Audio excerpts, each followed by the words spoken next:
হজের 10 দিনের ফজিলত আমাদের সবাইকে মনে করে দেওয়া লাগবে, ঠিক আছে? অনলাইন অফলাইনে সবাই প্রচার করবেন। এই 10 দিন নেক আমলের জন্য একটা উৎসবের উপহার আল্লাহর পক্ষ থেকে। এই 10টা দিন যেন আমরা আল্লাহর পক্ষ থেকে এই উপহারকে কাজে লাগাই, বেশি বেশি নেক আমল করি, পরকালকে গুছিয়ে নেই।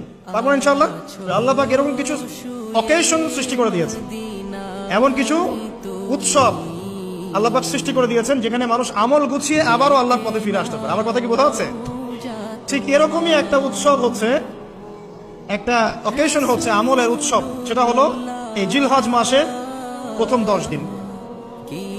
এই জিলহজ মাসের প্রথম 10 দিন সম্পর্কে আল্লাহ পাক সূরা ফজরের মধ্যে শপথ করেছেন, ওয়াল ফাজরি, ফজরের কসম, ওয়াল লায়ালিন আশর, এবং এই 10 রাতের কসম। এই 10 রাত বলতে এখানে জিলহজ মাসের এই 10 দিন এবং 10 রাতকে বোঝানো হয়। এর ফজিলত সম্পর্কে নবী সাল্লাল্লাহু আলাইহি ওয়াসাল্লাম একটা হাদিসে বলছেন, সহিহ বুখারীর হাদিস, আনাস রাদিয়াল্লাহু আনহু ইবনে আব্বাস রাদিয়াল্লাহু আনহুমা থেকে বর্ণিত, নবী করিম সাল্লাল্লাহু আলাইহি ওয়াসাল্লাম বলেছেন যে মা মিন আইয়ামিন আমালু সালিহু ফীহিন্না আহাব্বু ইলাল্লাহ মিন হাযিহিল আইয়ামিল আশরা।